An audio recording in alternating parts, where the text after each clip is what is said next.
Hello guys. Tonight's story isn't about emperors or endless battles. It's about something slower, heavier. The rhythm of soil, the smell of wood smoke, the creak of worn tools in calloused hands.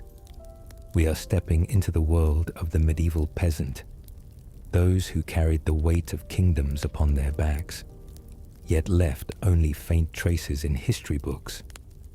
Their lives were not gilded with treasure or woven with silks, but within their huts, their songs, and their gatherings, there was a kind of kingship all their own. So before you drift off deeper into this quiet journey, take a moment. If this story speaks to you, give it a like and subscribe if you'd like to return to tales like this. Let me know in the comments where you are listening from tonight and what time it is for you, midnight, dawn, or somewhere in between. Now settle in, adjust a blanket, let a fan hum softly or a candle flicker in the dimness, and together, let's wander into a world where peasants lived hard, but sometimes, for a fleeting moment, lived like kings. Imagine yourself waking in the pale grey of morning. The hut around you is small, its walls built from timber and mud, patched with straw where cracks let in the cold. The roof above sags slightly, thatched thick with reeds. Beneath your feet, there is no floor but earth itself, packed hard from years of footsteps. The air is dense, carrying the smell of last night's fire. It never truly dies, the hearth in the center of the room. It smolders low, fed by scraps of wood gathered carefully, for firewood is precious. The smoke drifts slowly upward, escaping through a hole in the roof, coating the rafters black. Your eyes sting a little, but it is familiar, so familiar, it almost fades into the background. There are no beds in the sense we know them. Instead, straw is piled thick on one side of the room, covered with rough cloth, where you and your family sleep close together for warmth. The scratch of straw clings to your skin, and the damp chill of night has crept into your bones. You rise, stretching sore muscles, hearing the soft stirrings of chickens scratching outside, and the distant lowing of a cow. Food is scarce in variety, but steady in rhythm. A chunk of coarse bread, yesterday's leftovers, perhaps a little pottage, bubbling faintly in the pot by the fire. It is thin, more water than substance, flavored with onions or cabbage from the small patch of land you tend. Salted meat is rare, perhaps a small scrap left from winter, eaten slowly and sparingly. But hunger is no stranger here. It walks beside you, steady and familiar, a quiet presence that shapes every choice. Outside, the village is already stirring. You hear neighbors' voices calling across narrow paths. Wooden doors creak open, animals shuffle from pens, and the smell of damp earth rises as the mist begins to lift. The fields await. You step into the morning air, still cool with dew, and see the long, endless stretch of farmland beyond the cottages. It does not belong to you, it belongs to the Lord. But it is your task, your burden, your life. The soil presses its claim upon you as surely as chains. And so begins another day, heavy with labor, yet carried forward by rhythm and necessity. The fields call, and you must answer. The fields stretch far and wide, broken into strips. Some belong to you in name, small parcels where your family grows, what little food will keep you through the year. But most of the land belongs to the Lord of the manor. Your hands, your sweat, your hours, all are owed to him, for the right to live here, for the right to survive. The soil is heavy. It clings to your wooden plough, damp and reluctant. A pair of oxen strain forward, their breath rising in thick clouds as they pull against the stubborn ground. You walk behind, pushing, guiding, your shoulders aching with the effort. Each furrow carved into the earth feels endless. The work is repetitive, slow, and exhausting, yet there is no question of stopping. Around you, the rhythm of the village plays out across the fields. Men bend to scythe grain, their blades slicing with steady swishes through the stalks. Women gather bundles, their hands roughened by rope and straw. Children pick stones from the soil, chase stray animals, or help carry water from the stream. The voices of neighbors drift across the air, low, steady conversations, sometimes punctuated by laughter. Work is heavy, but it is rarely silent. Above, the sun grows stronger. Its warmth presses against your back, and the smell of earth rises thick around you. Sweat runs into your eyes. The village dog trots lazily among the workers, sniffing, barking at crows that swoop low to steal grain. Life and labor intertwine here in a way that feels both endless and fragile. You pause only briefly, wiping your brow with the back of your hand. There is no true rest, only moments stolen. Sips of water from a wooden flask, a piece of bread shared quickly beneath the shade of a hedge. The day is long, and the Lord's demands are constant. Even as you work, you know there will be taxes to pay, tithes to the church, duties for harvest, and obligations that seem to grow heavier with each season. Yet, in these same fields, there are moments of quiet beauty. A skylark lifts suddenly into the sky, its song tumbling in the air. The wind moves across the wheat, bending it like waves upon a sea. And for a heartbeat, though your body aches, the land feels alive beneath you, a companion as much as a burden. Still, the rhythm of labor resumes. Your hands return to the plow, to the soil, to the endless cycle of need. For the peasant, the fields are both prison and sustenance. They are what you owe and what you survive upon. As the sun climbs higher, the fields grow hotter. The shade is scarce, the air still. Dust clings to your skin, mixing with sweat until every movement feels heavy. Your stomach twists with hunger, but the meal you carry is small, perhaps a heel of bread, hard from yesterday, dipped into a thin broth, or eaten with a scrap of cheese if fortune has been kind. Meals for a peasant are not feasts, but survival.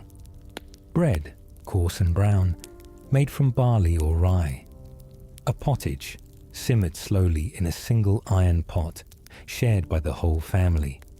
Whatever the garden yields, beans, peas, leeks, onions. Sometimes the flavor of herbs softens the taste, or a pinch of salt if it can be spared. Meat is rare, a luxury most only taste on holy days or at great gatherings. And yet, when such moments come, the memory lingers, fueling the long weeks of meager fare. At midday, the village pauses, not a rest in comfort, but a slowing of rhythm. Workers lean on tools, wipe their brows, sit on the edges of fields with their backs against a hedge. Children chase each other in the dust, their laughter rising, while mothers hush babies swaddled against their chests. The oxen are unyoked for a time, their mouths pulling at grass, tails swishing against flies. And the air fills with quiet talk, neighbors sharing news, small worries, small jokes. The sound of the church bell carries across the land, reminding all of the hour. Faith marks the rhythm of life as surely as work. The bell calls not only to prayer, but to memory, that life is fleeting, that toil is endless, but that salvation is promised beyond the furrows and the fields. It is a comfort, even if distant, even if dim. The meal is finished quickly, for the day is far from over. Tools are lifted once again, backs bend once more, and the hum of work resumes across the land. For every hour of daylight, the land demands labor. And though your body grows weary, the sun still shines, and the harvest will not wait. Yet even in the midst of this struggle, there is a thread of endurance that binds the community together. Each person knows their neighbor's burden, their neighbor's hunger, their neighbor's hope. The rhythm of their lives is shared, and in that sharing, there is a quiet strength. And so, the afternoon stretches forward, an endless horizon of work, of soil, of survival. As the sun begins to sink, the day's weight settles into your bones. The fields, once alive with the shouts and motions of labor, grow quieter. The oxen are led back to their pens, their hides damp with sweat, their breath heavy. Tools are gathered, carried home on aching shoulders, their edges dull with use. You walk slowly toward the village, your steps tracing the same paths worn by generations before you. The cottages huddle close together, smoke rising from their chimneys, carrying the smell of wood and boiling pots. The sound of children playing echoes faintly, their laughter carrying above the lowing of cattle and the cluck of hens. Inside your hut, the hearth is stirred back to life. The dim light flickers against the rough wooden walls, throwing long shadows across the straw where your family will soon sleep. A pot hangs above the fire, its contents bubbling softly, pottage again, flavored with herbs or a turnip pulled from the garden. Perhaps tonight there is a scrap of meat, salted and tough, but precious. You tear the bread, share it out, and the meal is taken together, with murmurs of thanks whispered beneath the smoke-darkened beams. After supper, the village gathers, sometimes in the open air, sometimes within the low walls of a hall, sometimes simply along the lanes between cottages. Stories are told, songs are sung, and the weariness of the day loosens its grip. A jug of ale is passed around, brewed strong and dark, made from barley and flavored with whatever herbs could be spared. Its warmth spreads slowly, easing the aches of muscles, softening the memory of hunger. The church bell tolls again, reminding the village of prayer. By candlelight or by fading fire, voices rise in hymns, steady and low. Faith weaves into every moment of life here, into birth, into labor, into rest. It is both burden and balm, just as the land is both hardship and sustenance. The night deepens. One by one, doors close, voices quiet, fires die down to embers.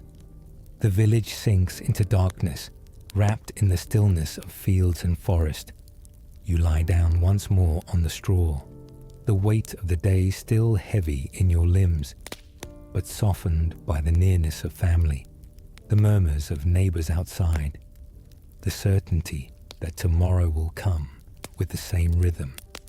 Life is harsh, survival is uncertain, yet here, in these small moments of song, of laughter, of bread shared by firelight, there is a kind of kingship, fleeting but real, a crown not of gold, but of endurance.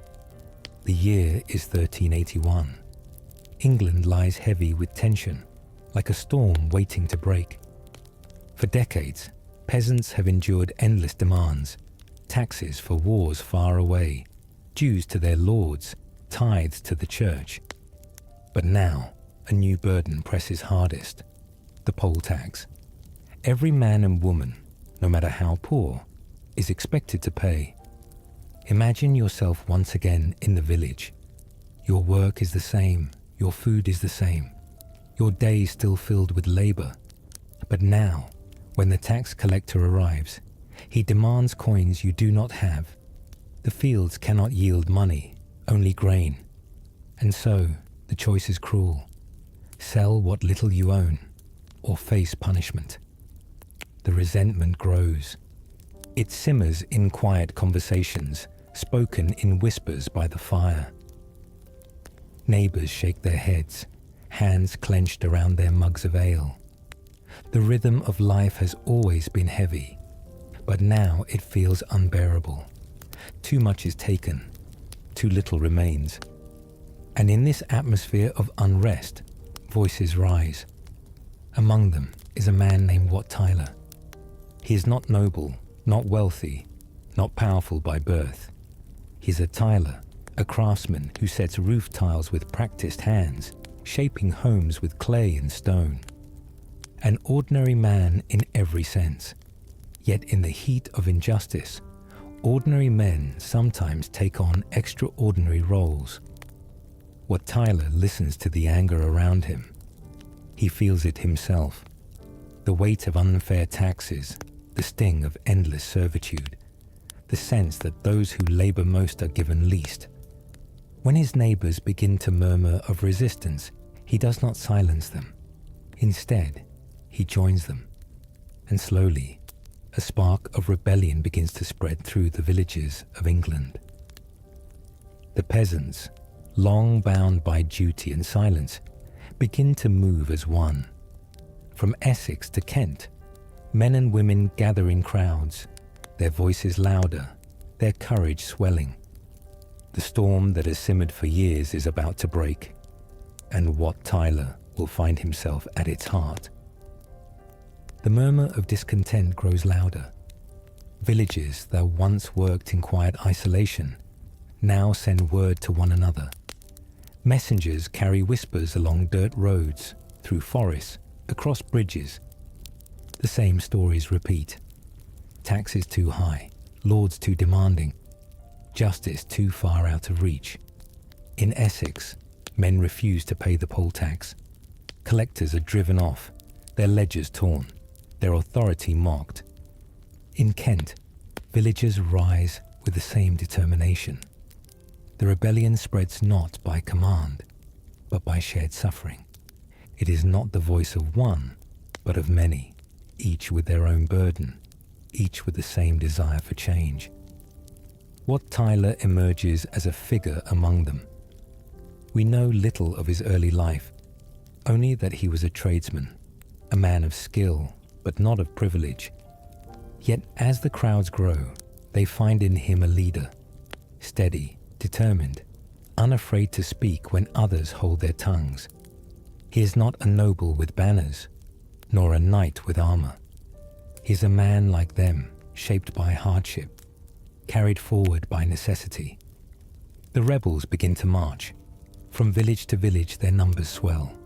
The sound of footsteps on the road, the sight of tools turned into weapons, scythes, pitchforks, hammers, marks their passing.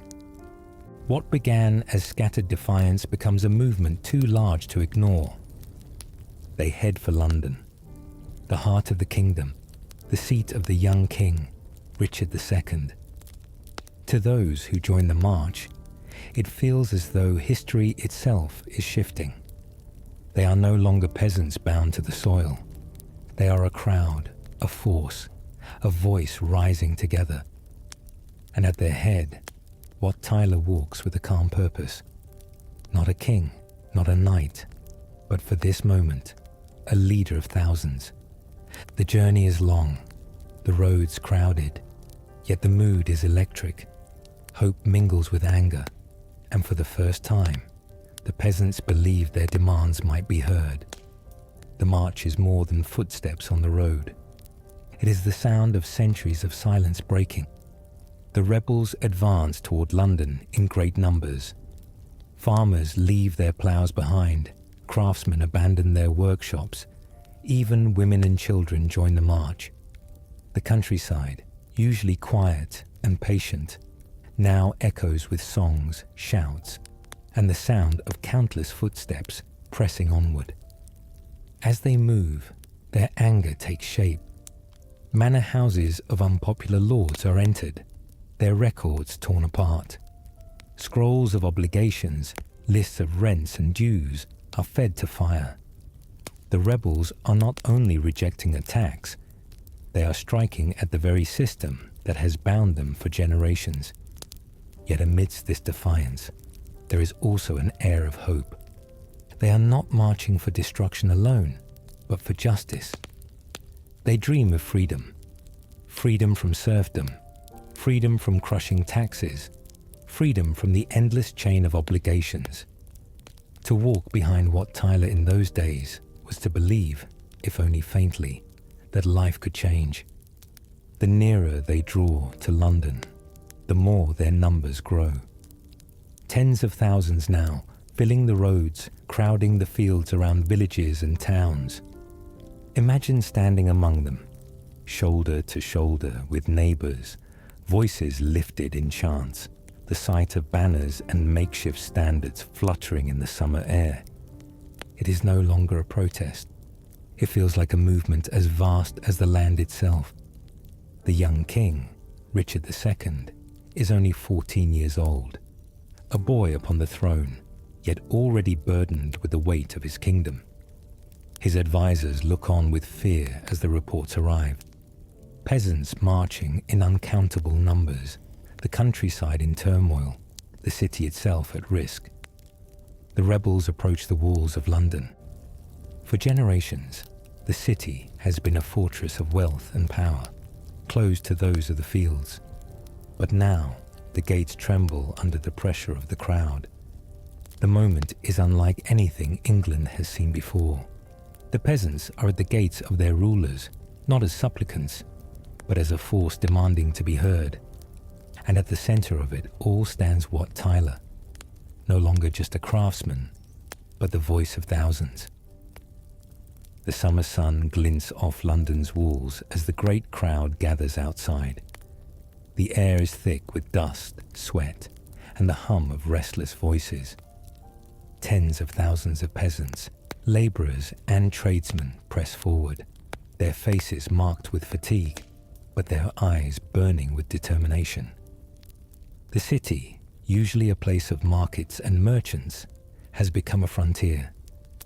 On one side, the rebels, farmers clutching scythes, blacksmiths holding hammers, women carrying baskets of food for the marchers. On the other, the officials of the realm, clerks, lords and soldiers uneasily watching from behind the safety of stone. Londoners themselves are divided. Some fear the rebels, dreading looting and chaos, but others see in them their own grievances reflected and quietly open gates, provide food or lend support. The city begins to swell with those who had always been kept outside its walls, now walking its streets. For the first time in living memory, peasants stand within the heart of the kingdom, not as silent subjects, but as a presence that cannot be ignored. The symbols of authority, the guild halls, the great churches, the very Tower of London, are no longer distant, but close enough to touch. The rebels pour into the city, their voices echoing through narrow lanes and crowded markets. Their demands are simple, yet bold. They want the end of serfdom. They want freedom to work for themselves, not under endless obligations. They want taxes lifted and justice applied not only to the rich, but to all. For a brief, fragile moment, it feels as though the world might tip, as though centuries of order might bend beneath the weight of their voices. Wat Tyler emerges clearly as their figurehead. He speaks for them, not with flowery words, but with the sharp clarity of a man who knows hardship. He addresses the king's envoys with confidence, not bowing too deeply, not speaking too softly. The peasants see in him their strength reflected back at them. The young king, Richard II, cannot ignore them. At only 14 years old, he is called to face a crowd larger than any army he commands. And so, a meeting is arranged. The peasants, for the first time, will speak directly to their king. It is June 1381. The air is warm, the fields around London alive with the tents and fires of thousands of rebels. From the city walls, the sight must have been astonishing. An ocean of common folk, their presence as undeniable as the tide. King Richard II, still a boy of 14, agrees to meet them, not within the city, but outside, at Mile End. There, in a broad open space, the peasants gather, their voices rising, their banners lifting in the breeze. Imagine the scene, a vast crowd stretching as far as the eye can see. Men who have tilled soil all their lives now standing upright, their heads held high. Women who have labored in silence now stepping forward, their voices added to the chorus. Children, too, drawn along by parents, wide-eyed at the sight of a king. Richard arrives with his advisors and guards, their armor gleaming, their banners bright with royal colors. And before him stands Wat Tyler, plain in dress, but tall in presence. A Tyler by trade, yet in this moment, a leader of tens of thousands. The demands are spoken: freedom from serfdom, the right to work and live without chains of obligation, an end to taxes that strip the poor of even their crumbs, and justice, true justice, that does not bow only to the rich. Richard listens. His youth shows in his silence, but when he speaks, his words are surprising. He promises freedom. He promises that charters will be written, that peasants will be free men, that the burdens that weigh on them will be lifted. The crowd erupts with hope. Cheer upon cheer rolls across the fields, echoing like thunder. For a moment, it seems as though the impossible has happened, that a king has bent his ear to the cries of his people and promised them a new world. The rebels return to their camps filled with belief. For the first time, they carry not only anger, but hope, a fragile hope, yet enough to keep their spirits burning. Wat Tyler, though cautious, feels the weight of victory close at hand. The peasants have spoken like kings, and the king himself has answered.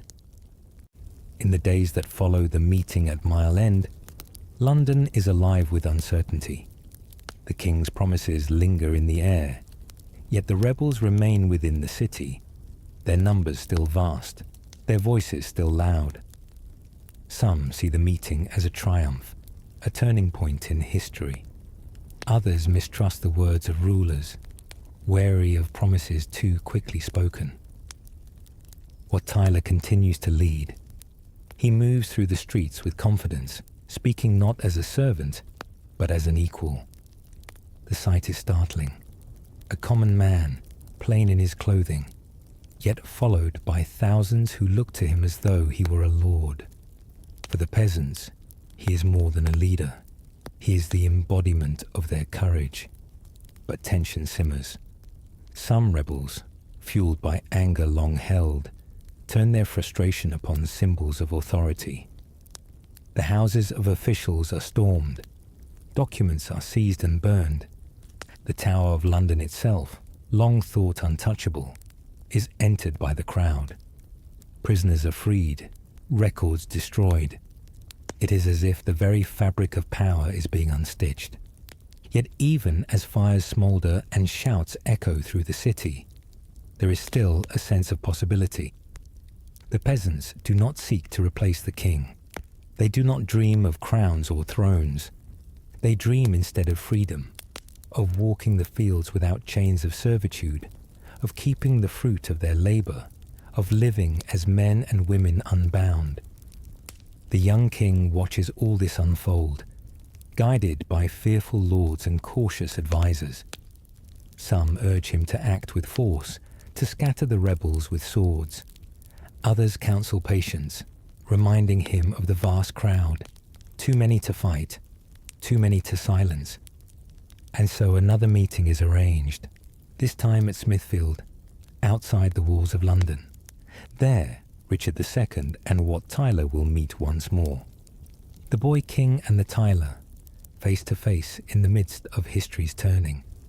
The hopes of thousands rest upon that meeting, upon the words that will be spoken, and the promises that will or will not be kept. The field at Smithfield is crowded. On one side, the rebels, tens of thousands still gathered, waiting, expectant. On the other, the king's entourage, armoured knights, wary officials, and the young monarch himself, riding at the head. Wat Tyler steps forward. He does not bow deeply, nor does he speak timidly. Before the king, he demands not scraps of change, but full freedom for the commons. He speaks of rents reduced, of serfdom abolished, of justice that applies to rich and poor alike. His voice carries across the field, steady and firm, the voice of a man who believes history can be reshaped. But tension lingers in the air. The king listens, yet his advisers bristle. They see not a spokesman for the people, but a threat to order. To them, Wat Tyler's boldness is insolence, his confidence an insult. Accounts differ on what follows, blurred by time and retelling. Some say an argument flared, that harsh words were exchanged. Others say a scuffle broke out between Tyler and the king's men. What is remembered clearly is this. Wat Tyler fell, struck down in the midst of parley, cut from the crowd like a branch from a tree. The rebels, shocked, waver for a moment. Their leader lies motionless, the voice that had carried them silenced in an instant. Panic might have followed, or anger might have broken into violence. But then, the boy king acts. Richard rides forward, his voice rising above the noise. "Follow me," he calls. "I am your captain now." The words are remarkable. Not the command of a knight, nor the speech of a seasoned ruler, but the steady tone of a youth who understands the moment. And somehow, they work. The crowd, confused, frightened, leaderless, begins to disperse. The energy that had burned so brightly cools into silence. The revolt, which had risen like a wave, begins to break. And with the fall of Wat Tyler, the tide turns against the peasants' cause. In the days that follow Smithfield, the rebellion unravels. Without Wat Tyler, without a leader to hold their ranks together, the peasants drift back to their villages. Some go in silence, carrying with them only weariness.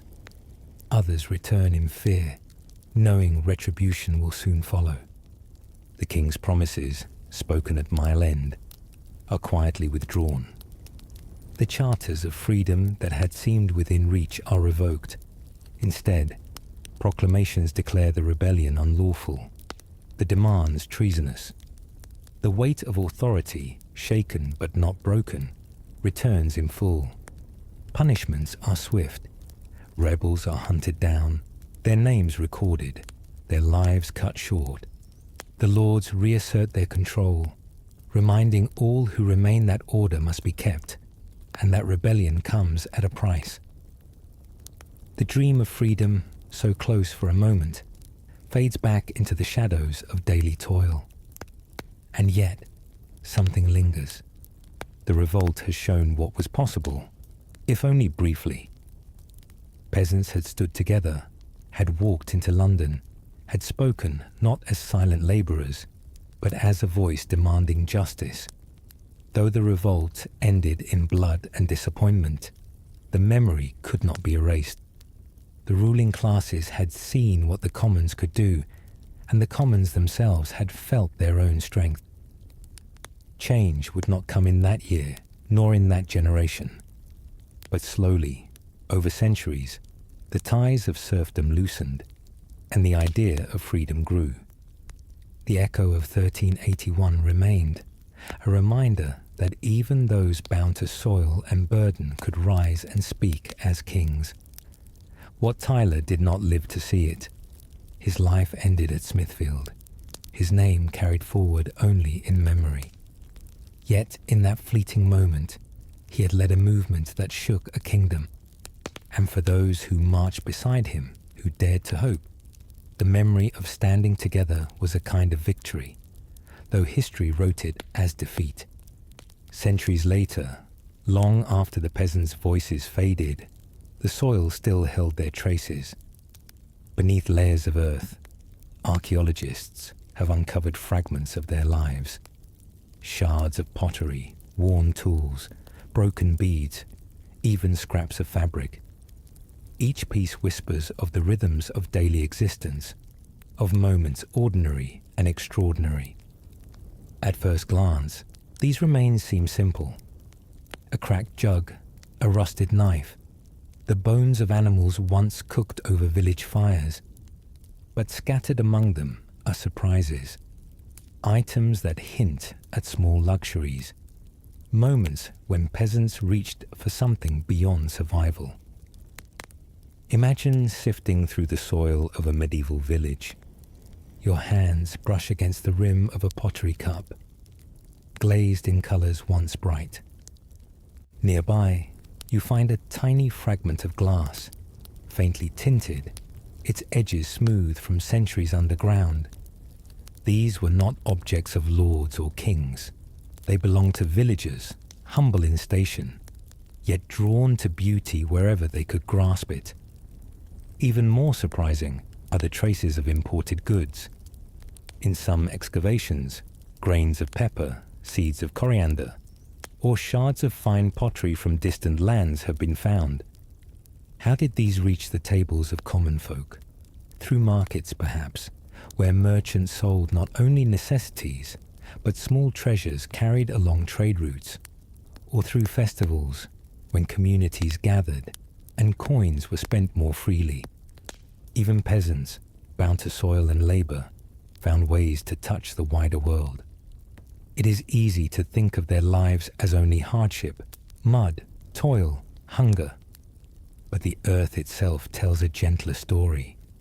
There were moments of delight, of celebration, of beauty tucked into the corners of struggle. The peasants, too, sought to live not only as workers, but as human beings who desired flavor, color, and joy.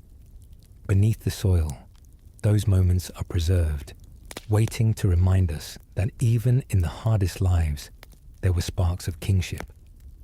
Though most days, for a peasant, were marked by hunger and repetition, the calendar held bright intervals of relief, holy days, and festivals.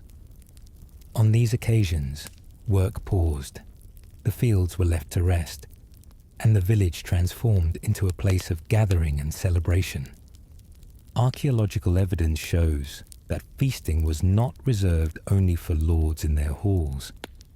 In village pits and middens, the bones of cattle, sheep, and pigs have been unearthed, many with cut marks showing they had been roasted or stewed. For common folk, to taste beef or pork was rare, but during feasts it became possible. Whole animals might be cooked and shared, their savory scent filling the air, mingling with the laughter of neighbors. Beer, too, played its part. Ale was a daily drink, safer than water, but for festivals it grew stronger, darker, richer. Barrels were tapped, mugs passed hand to hand, and for a night, the labor of the fields melted into the warmth of drink and song. Excavated jugs and mugs, sometimes decorated with carved designs, remind us of these gatherings. Objects shaped not just for utility, but for cheer. Music drifted through the lanes, fiddles, pipes, drums beaten by hand. Simple instruments, often made locally, but carrying melodies that stirred hearts. Even in hardship, the human desire for rhythm and dance could not be silenced. The worn spaces on the floors of barns and halls tell of feet that stamped and spun, peasants living, if briefly, as though the world were generous. And the church, ever present in village life, also provided occasions for festivity. Feast days in honor of saints punctuated the year, lifting spirits in midwinter or midsummer, marking time not by toil, but by joy, the people dressed in their best garments, wool cleaned and mended, brightened by ribbons or beads. A simple necklace, found centuries later in the soil, tells of someone who wished to shine, if only for a day. In these moments, peasants stepped out of the rhythm of hunger and hardship. They ate richly, they drank deeply, they danced freely. For a night, under the stars or in the glow of firelight, they lived like kings. If most days were filled with bread, porridge and cabbage, then even the smallest change in taste could feel like a luxury. Archaeologists sifting through soil layers in medieval villages have uncovered tiny traces of spices, peppercorns, mustard seeds, coriander. These are not ingredients one imagines in a peasant's pot, yet there they were, preserved across centuries. How did they arrive in a village cottage, far from the bustling docks of London or the busy markets of the continent? The answer lies in trade, in barter, and in the slow filtering of goods from the tables of the wealthy into the hands of the poor. Sometimes peasants could buy small amounts at a market, a pinch of pepper or mustard to season a meal at Christmastide.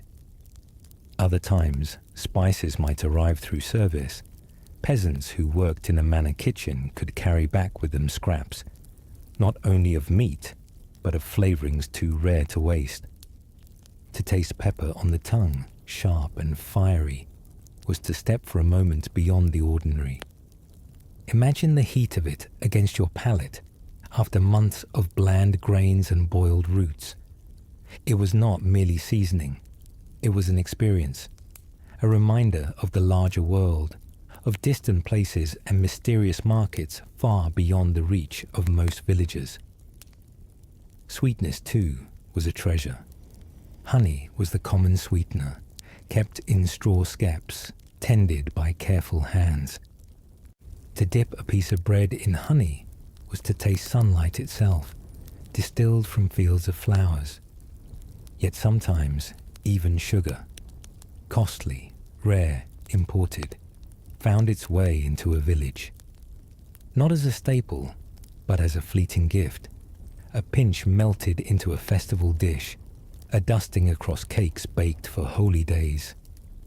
Excavations have revealed scorched fragments of sweetened bread and pastry in hearth sites, clues to these rare indulgences. Salt, so ordinary to us, was once another form of wealth.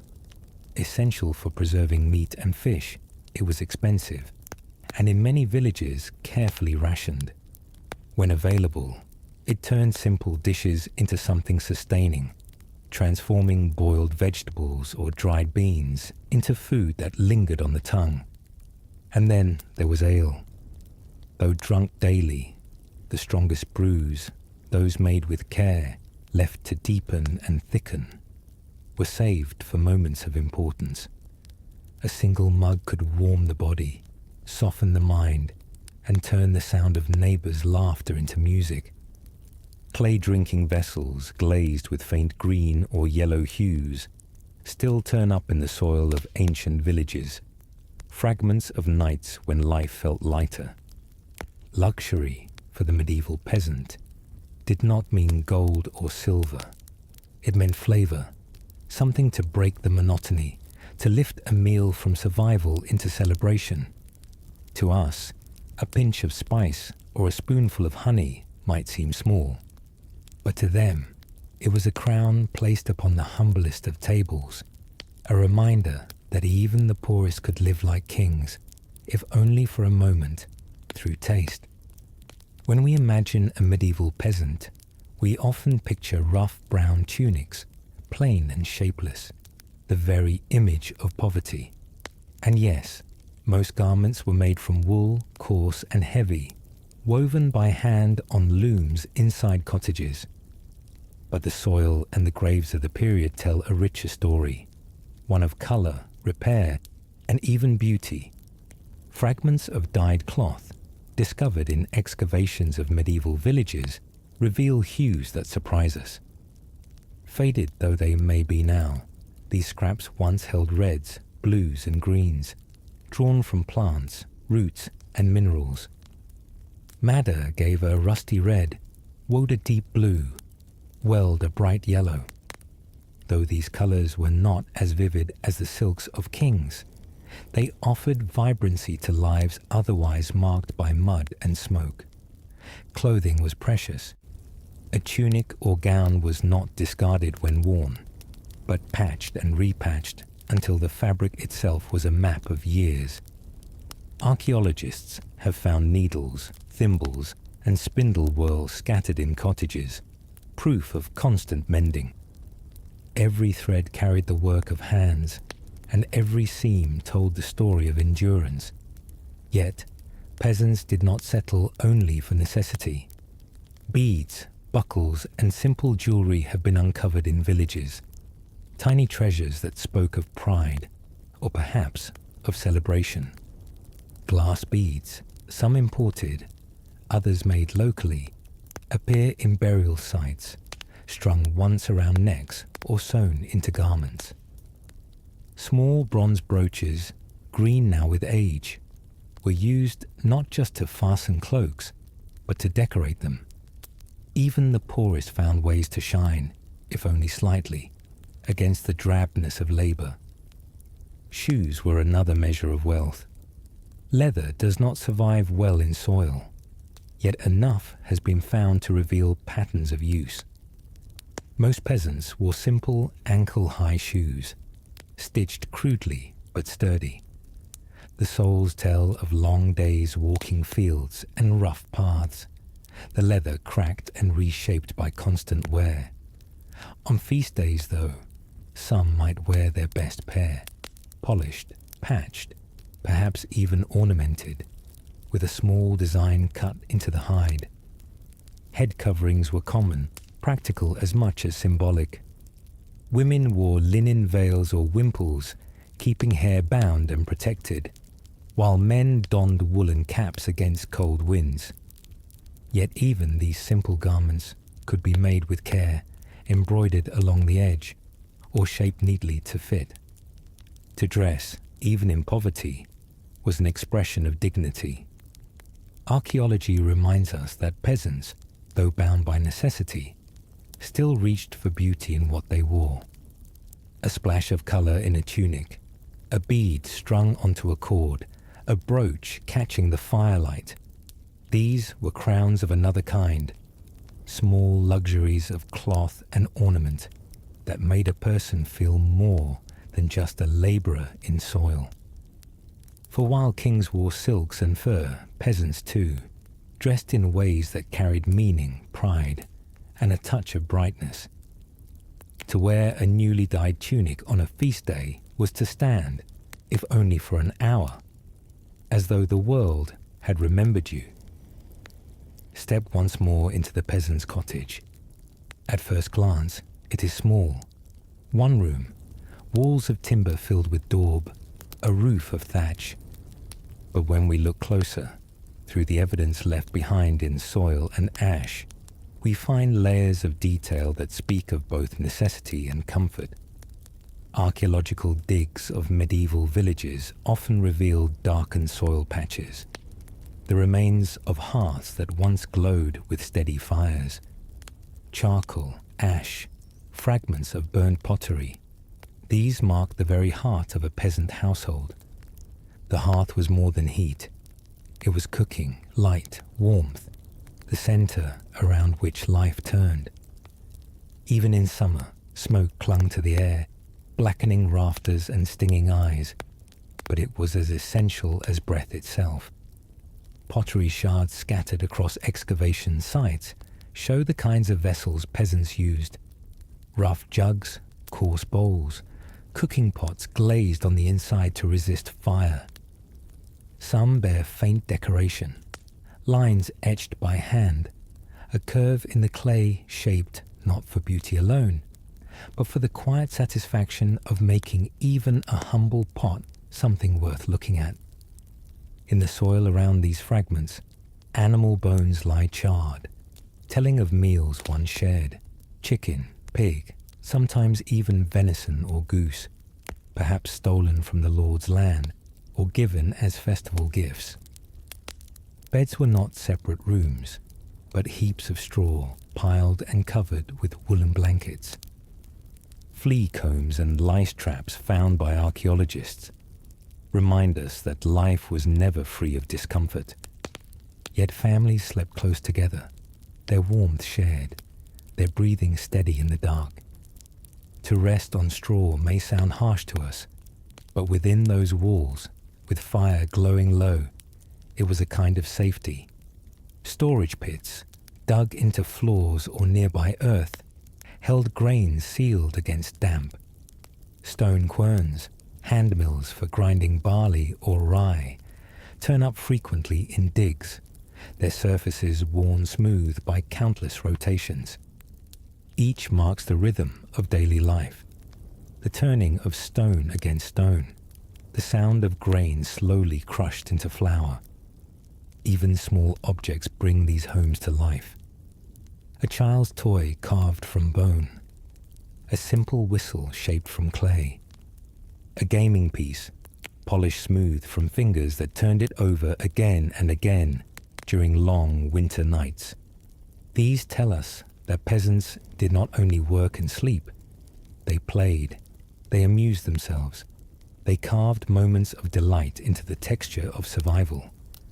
Cottages were humble, yes, but they were not bare. Herbs hung from rafters, filling the air with their sharp scent. Tools leaned against walls, sickles, spades, spinning wheels. On festival days, rushes might be strewn fresh across the floor, giving off a green, earthy smell. The cottage was not simply a shelter, but a living space, worn and shaped by its people.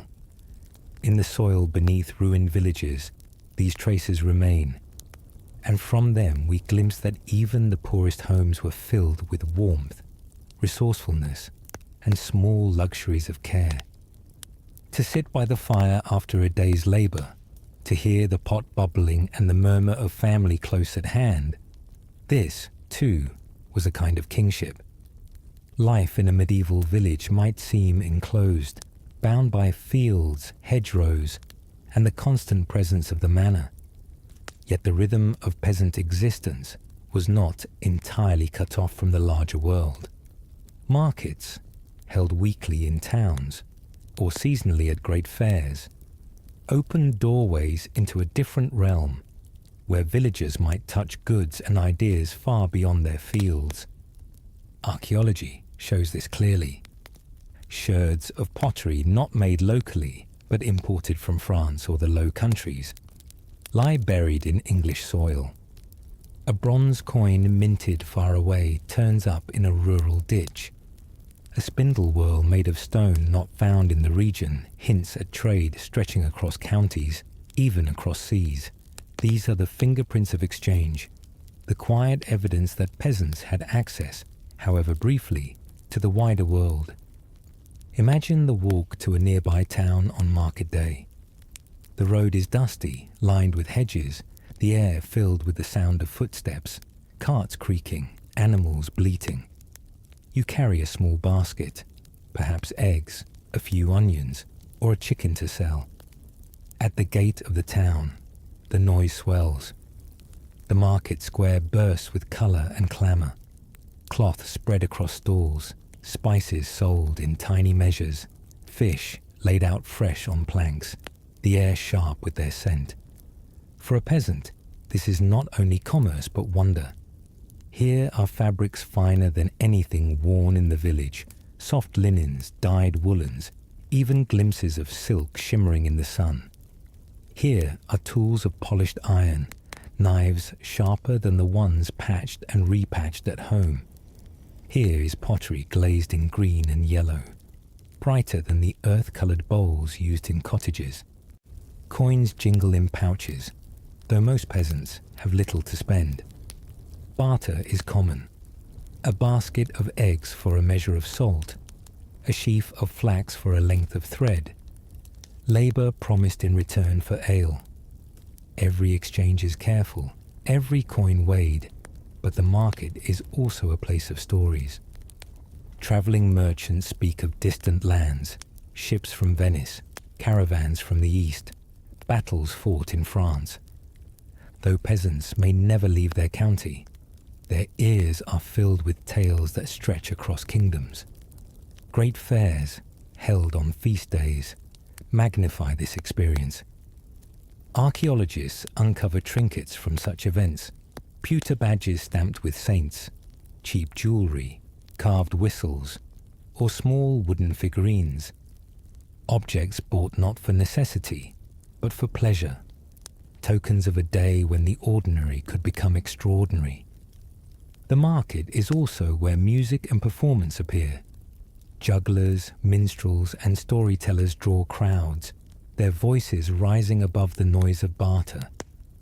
For a copper coin, or simply for the joy of listening, peasants could step out of the rhythm of work and into a world of song, laughter, and marvels.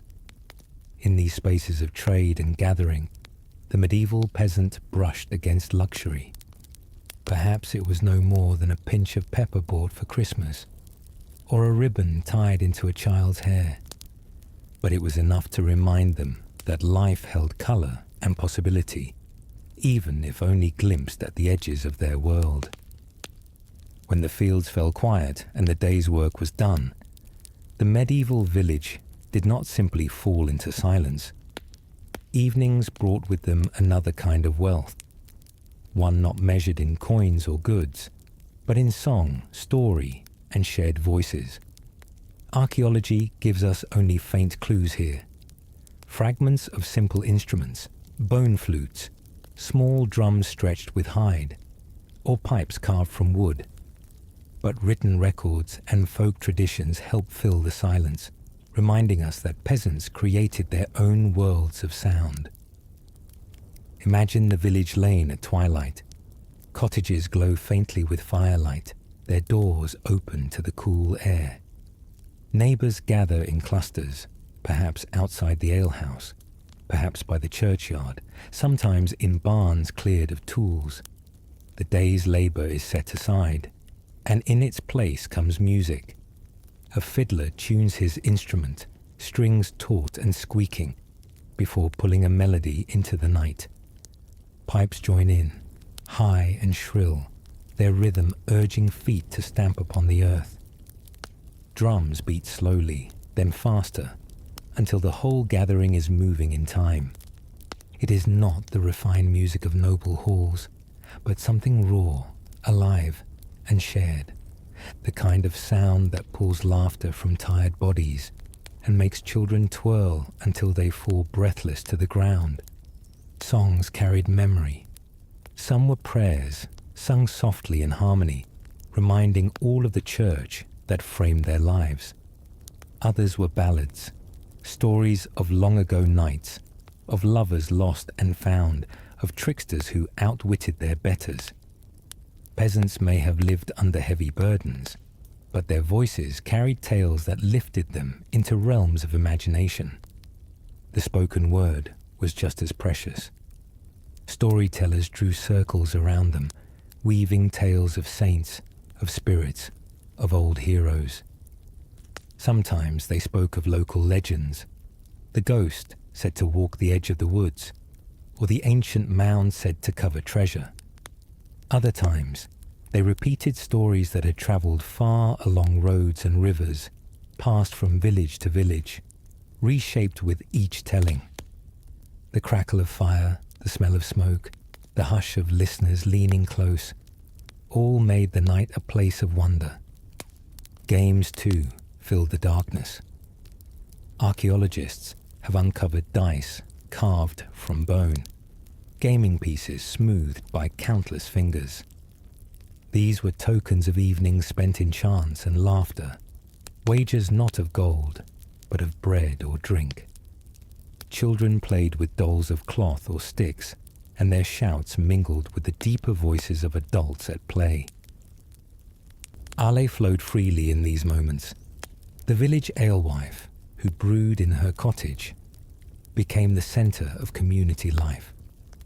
Her drink might be rough, cloudy, strong, or weak, depending on the season, but it carried warmth.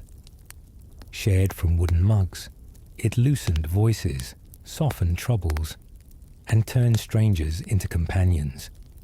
In such evenings, peasants held their own form of court. No gilded hall, no throne, no jeweled guests. But the hearths glowed, the fiddles played, the dice rolled, and the stories spun. And in that circle of light, where laughter rose against the darkness, the common folk lived richly, not in gold, but in memory, song, and fellowship. If the daily rhythm of the medieval peasant was measured by the fields, then the larger rhythm of the year was measured by the church. Faith was not only belief, but structure. It told time. It marked seasons. It gave shape to both hardship and celebration. Archaeologists uncover this presence not only in churches that still stand, but in fragments scattered across villages. Broken pilgrim badges made of pewter, depicting saints or holy shrines, are found in ditches and fields. Tiny rosary beads, worn smooth, lie buried in the soil. Crosses carved in wood or bone appear in graves, reminders that for peasants, faith was not abstract, but woven into their very possessions. The church bell rang out across the fields each day, its voice a constant companion. It marked the hours of prayer. It called to mass. It tolled for births and deaths. Its sound was part of the landscape, as much as birdsong or the lowing of cattle. To hear it was to be reminded that life was brief, labor was endless, but heaven was promised. The sacred year was filled with moments of pause. Sundays, when work ceased, and holy days, when the village gathered in celebration.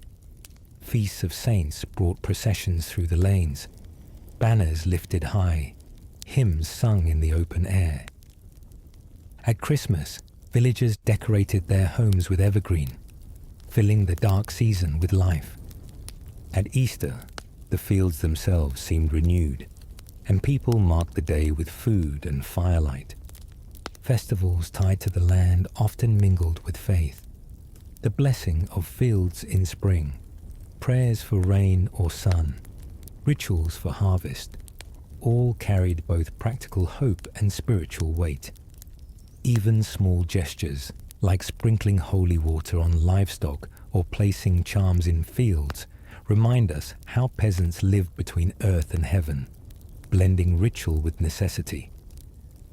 Pilgrimage was another glimpse of luxury, not in gold, but in experience. Though few peasants could afford long journeys, some traveled to nearby shrines, carrying home badges or tokens.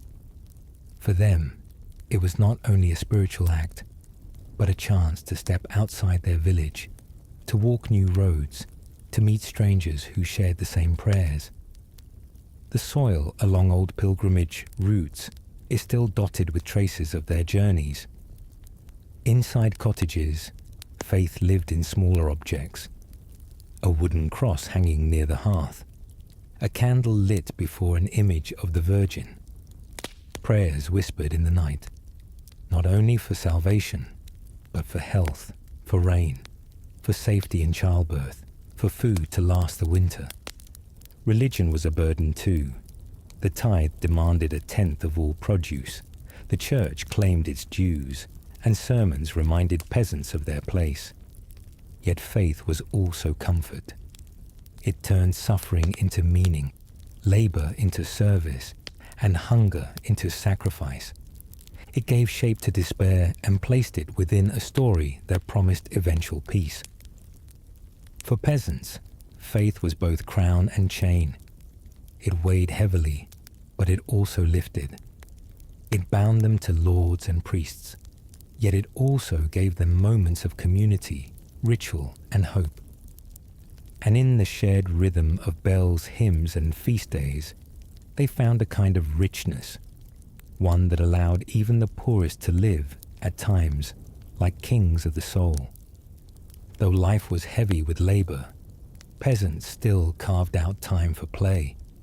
Work bent their backs and wore down their hands, but the human body still longed for movement beyond toil. Archaeology, alongside old records and chronicles, reveals the games and sports that filled village lanes and green fields with laughter and shouts. One of the most enduring was a rough form of football, not the measured sport of today, but a wild, sprawling chase across meadows and streets. A leather ball was hurled into motion, and whole villages joined in, men, sometimes women, even children. The goal was simple: drive the ball to a marker at the edge of the field, or sometimes into the next parish entirely. It was noisy, chaotic, and often ended with bruises or worse. But to the peasants, it was release. Chroniclers complained of broken fences, of disputes between parishes, of sheer disorder.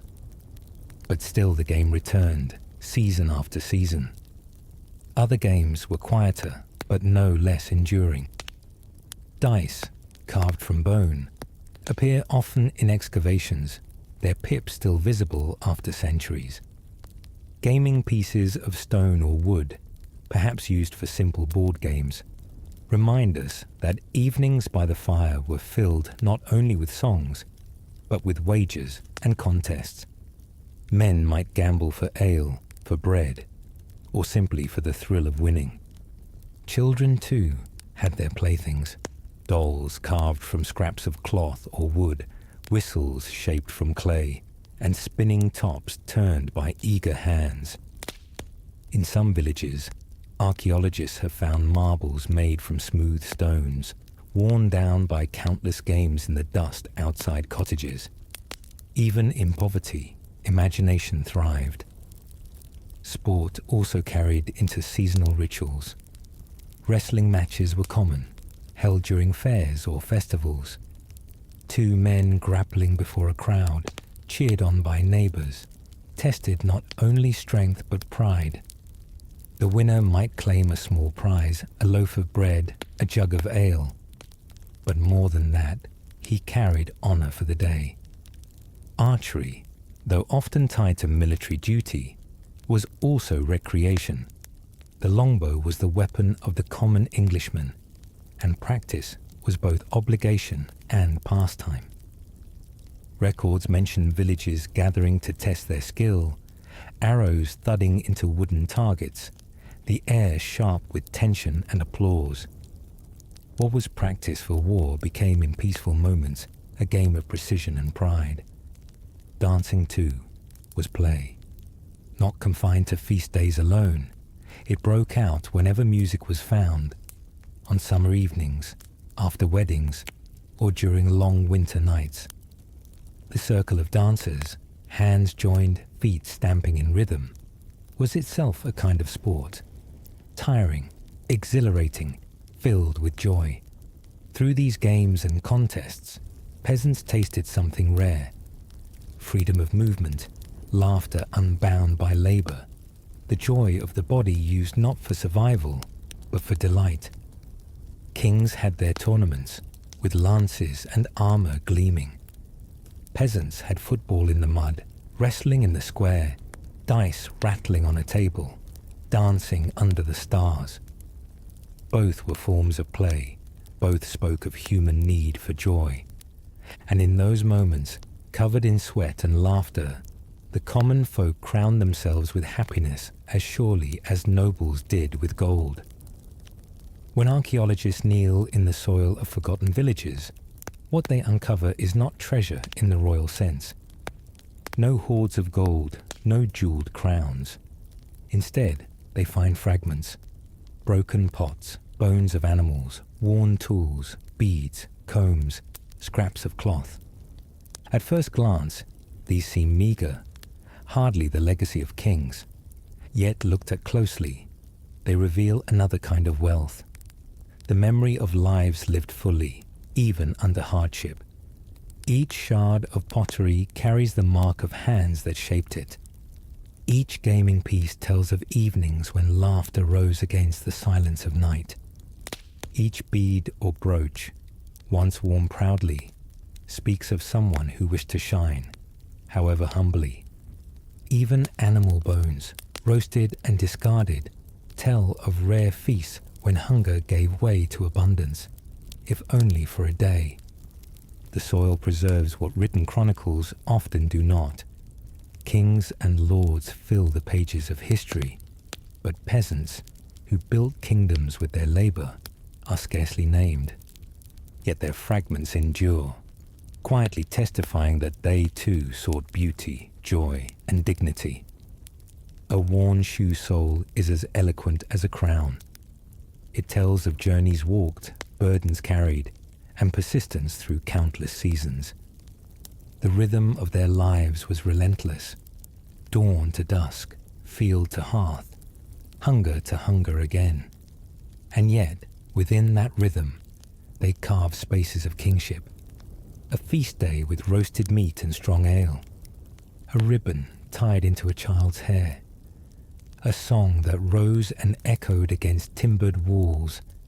A pilgrimage badge worn proudly upon a tunic. Proof that they had stepped beyond the village and touched the sacred. Archaeologists piece these moments together like scattered verses of a song. The picture that emerges is not one of despair, but of resilience. Peasants did not only endure, they created, they celebrated, they dreamed. They lived not as shadows beneath their lords, but as full human beings who knew how to find crowns of their own making. The luxury of peasants was not steady or grand. It came in sparks, fleeting but bright. Flavor, color, music, movement, faith. But these sparks were enough. They lit the dark corners of cottages. They warmed fields heavy with labor. They gave shape to memories that still linger in soil centuries later. And so, when we look back through the lens of archaeology, we see not only hardship, but humanity. Not only toil, but triumphs, small, quiet triumphs that belong as much to history as any jeweled crown. In their festivals, their play, their adornment, their rituals, peasants lived like kings in their own right, if not always in wealth, then in spirit. Their crowns were not golden, but woven of endurance. And those crowns, fragile though they seem, have outlasted even the banners of lords. While peasants dwelled in timber huts with thatched roofs, the true kings and lords of the medieval world lived in stone fortresses that still tower today. Their walls rose high above the landscape, their silhouettes dominating fields, rivers, and roads. Where a peasant saw smoke clinging low to rafters, a king gazed out from towers that touched the clouds. Castles were not merely homes, they were symbols. Their stone thickness promised safety, their battlements spoke of power, their gates and drawbridges reminded all who entered that authority lived within. Walking through their halls meant stepping into another world entirely. Tapestries hung upon walls, not only for beauty, but to soften cold stone with warmth. Their colors and woven stories told of battles, hunts, saints, and legends, where kings placed themselves as heirs of heroes. The dining halls were vast, their rafters blackened by centuries of fires, their tables stretching long enough to seat 100. Here, roasted meat sizzled and steamed, venison carved from royal hunts, swans and peacocks prepared as delicacies, boars carried in with apples in their mouths. Spices, rare and costly, were poured generously into sauces, pepper, cinnamon, ginger, cloves, where peasants might only taste a pinch once in a lifetime. Golden cups clinked with wine from France, sweetened with imported sugar, while musicians played from gallery lofts, their notes soaring above the din. Servants moved silently among the guests. Their role was to ensure the rhythm of noble life never faltered. firewood stacked, goblets filled, floors swept clean. For peasants, life was labor for survival. For nobles, labor was invisible, performed quietly in the background so that their days could flow unbroken. Bedrooms glowed with the richness of embroidered linens, soft furs piled thick upon carved wooden frames. Where peasants slept upon straw, kings rested under silk canopies, the smell of beeswax candles soft in the air. Chambers were warmed with braziers and thick shutters, keeping out winter's cold that crept so easily through village walls. And yet, these luxuries were not simply for comfort. They were meant to be seen.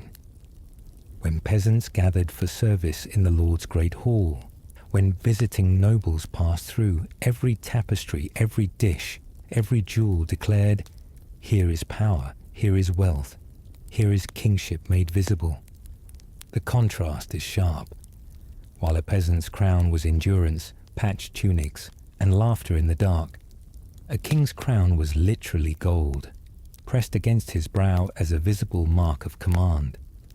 Where peasants found delight in a jug of ale, nobles feasted on endless barrels of wine. And yet, both sought joy, both sought meaning, though the scales upon which their lives balanced could not have been more different. Life for nobles and kings was not lived only behind walls, but also upon a stage of ritual and ceremony. Power was not simply held, it was displayed. And in these displays, the gulf between peasant and lord widened into something vast, almost unimaginable. Consider a royal procession. A king rode at its center, mounted on a war horse draped in embroidered cloth. Around him marched knights in gleaming armor, banners snapping in the wind, the sound of trumpets echoing across the fields. Behind them followed servants, courtiers, clerks, and soldiers, stretching the length of the road. Villagers lined the path, craning their necks for a glimpse of splendor. For a peasant who owned nothing finer than a wool tunic, the shimmer of silk, the glint of gold thread, and the rhythm of hooves upon stone must have seemed like a vision from another world. Feasts, too, were carefully staged spectacles. When lords invited guests to dine, it was not simply about food, it was about display.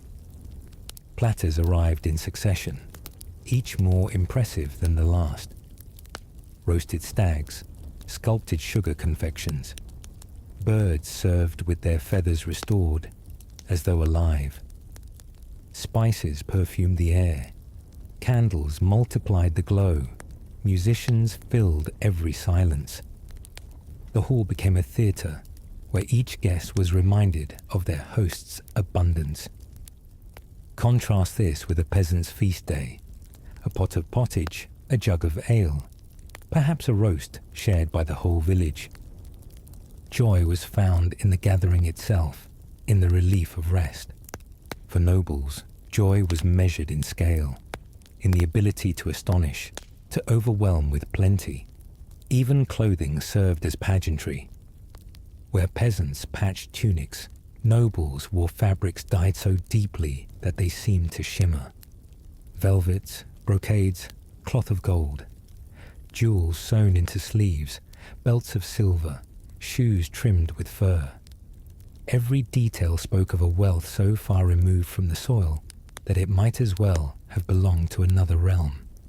And yet, pageantry required an audience. Nobles depended on peasants to witness their wealth, to feel its weight. A procession without onlookers was empty, a feast unspoken of was wasted.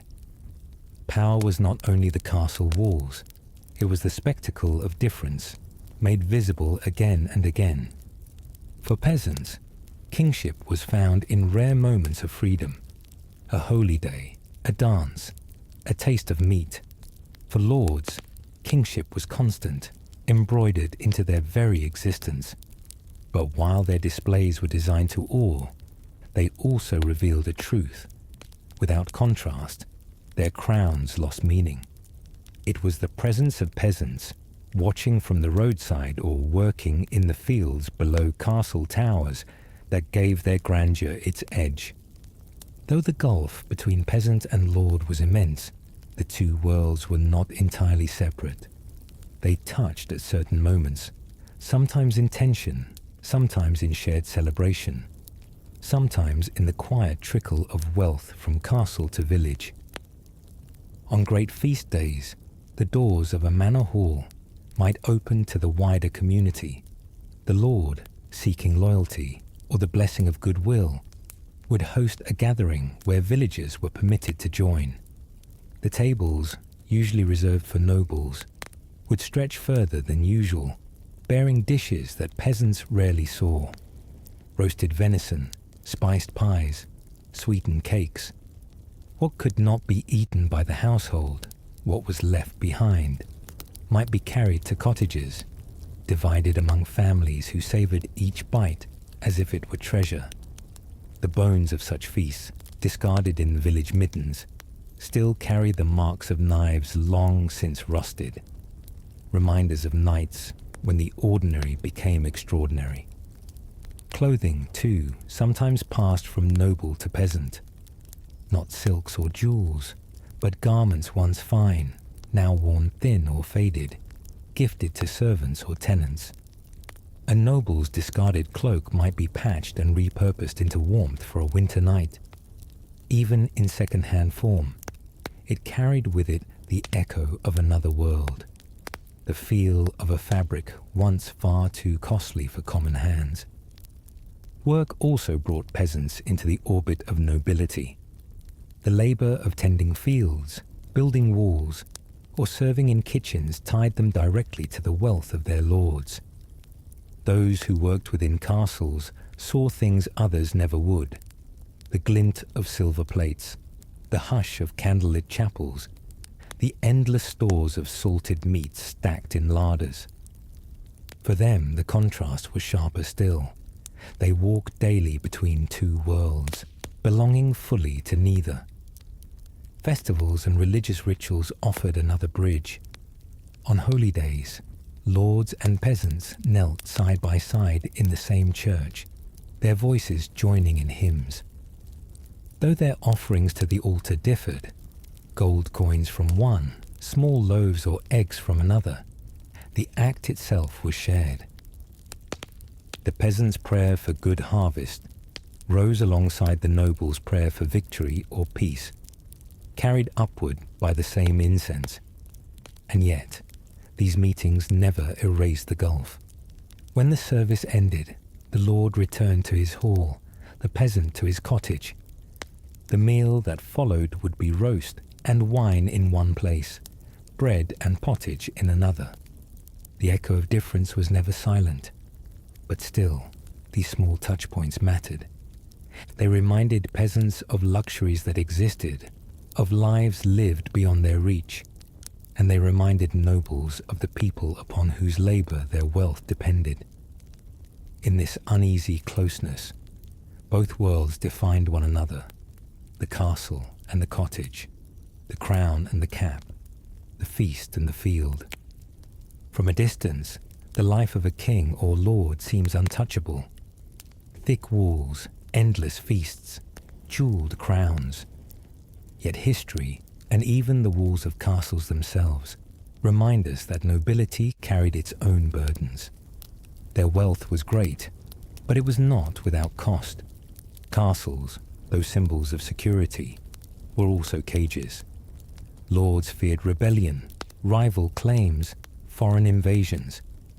Behind their thick walls, they lived surrounded not only by servants, but by guards. The drawbridge and moat did not only keep enemies out, they kept anxiety in. The daily fear of betrayal, of shifting loyalties, of famine or plague reaching even stone towers, weighed heavily.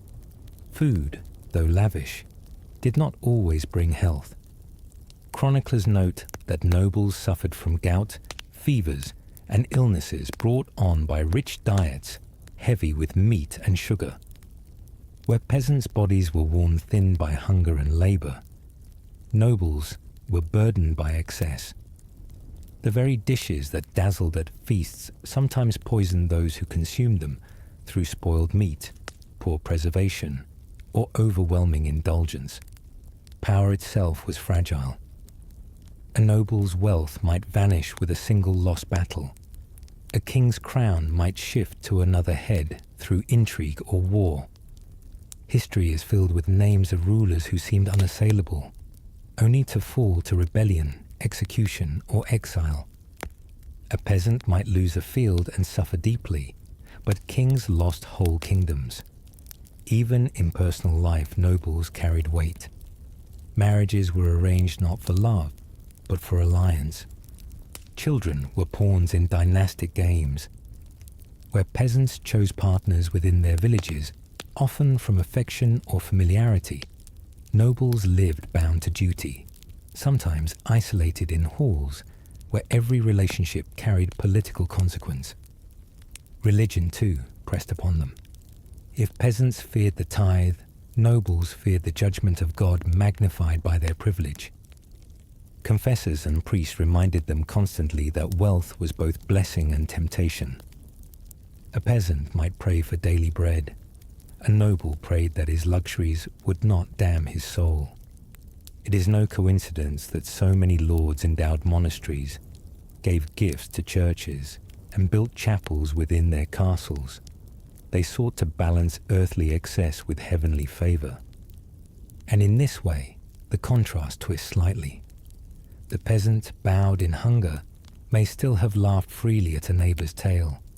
The noble, seated on silk, may have slept uneasily beneath beams hung with tapestries.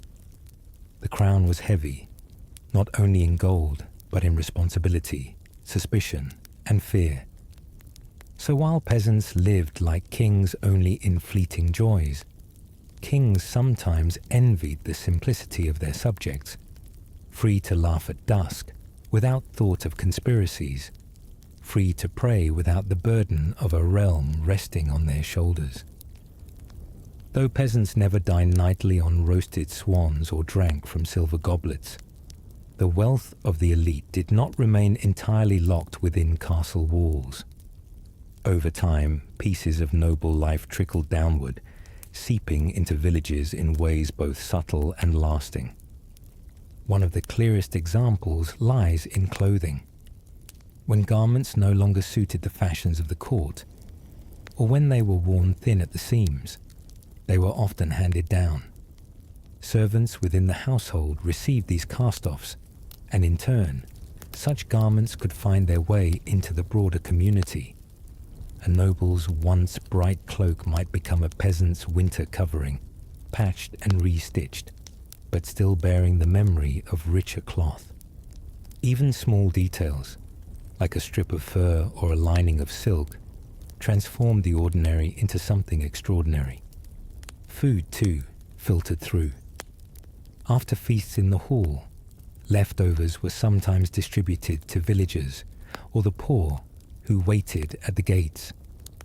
The records of great households mention alms of bread and ale given out daily, a steady stream of sustenance drawn from noble abundance. For the poor, these gifts could mean survival, but they also carried a taste of rare luxury. White bread made of fine wheat, stronger ale than their own, meat that might only grace their table on holy days. Even bones discarded from kitchens became precious, boiled again in village pots to draw out every last flavor. Festivals magnified this trickle. When a noble celebrated a marriage, a birth, or even a victory in battle, the festivities extended to tenants. Ale was brewed in vast quantities, food roasted in open fields, music played for all to hear. The peasant's role was often to provide labor for such occasions, but in return they shared in the spectacle, standing beneath banners, tasting abundance, and glimpsing the pageantry of a life beyond their own. Architecture also left its mark. Castles required masons, carpenters, and laborers from surrounding villages. Those who worked upon towers and gates carried knowledge home, techniques of stone cutting, designs of archways, even new styles of hearth construction. Over time, cottages reflected echoes of the halls they served, not in grandeur, but in practical improvement. The influence of elite life seeped into the very walls of peasant homes. Even faith crossed these boundaries. Nobles built churches, endowed monasteries, paid for stained glass windows that peasants gazed upon in awe. Though peasants could never afford such beauty themselves, they prayed in spaces filled with it, lifting their voices beneath coloured light that filtered down from a lord's wealth. For a moment in prayer, even the poorest stood in splendour not of their own making, but freely shared. In these ways, the wealth of kings and lords did not remain distant. It rippled outward, reshaping the texture of peasant life in small but meaningful ways. Though they never wore crowns of gold, peasants touched the edges of noble abundance through a garment passed down, a loaf of white bread given as alms, or a song heard at a lord's feast. And in those moments, however fleeting, the worlds of castle and cottage overlapped, reminding both that they were bound together, two sides of the same kingdom. The story of medieval life is not only of kings in castles or peasants in cottages. It is of both, living side by side, their lives woven together like threads in the same cloth. One could not exist without the other. Kingship, in its truest form, was measured in power, in wealth, in the ability to command armies and shape laws. It glittered in jewels, feasts, and processions, written in chronicles that still echo through history. This was the visible crown, the crown of gold, heavy with authority, dazzling to behold. But there was another kind of kingship, quieter, less recorded, yet no less real. It was found in the resilience of a family sharing bread by a fire, in the laughter of children chasing a ball across dusty lanes, in the music of fiddles played in barns, in the strong ale passed among neighbours, in the whispered prayers of women tending fields and hearths alike. This crown was not worn upon the brow, but carried in the heart. It was made of endurance, of community, of small joys shining brightly against the weight of hardship. The true kings lived in stone halls, but the peasants lived like kings too, just differently. Not in scale, but in spirit. Not in jewels, but in moments. A feast day could turn a cottage into a hall of laughter. A pilgrimage badge could become a treasured relic as precious as any gem. A jug of ale shared among friends could rival the finest wine poured in silver cups. When we look back now, both crowns still remain. The castles endure, their walls standing against time, silent reminders of lords who once ruled. But so too does the memory of village life, preserved in soil and story, in broken pots and worn tools, in the rhythm of lives that endured and thrived. Both are part of the same kingdom. Both carried meaning. Both told of human longing for dignity and joy. And perhaps, in the quiet balance of history, it is the peasant's crown, the crown of resilience, that lingers most. For while kings rose and fell, while dynasties shifted and crowns changed hands, the rhythm of the common folk never ceased. Their laughter, their prayers, their endurance carried the world forward season after season, generation after generation. The buildings still stand.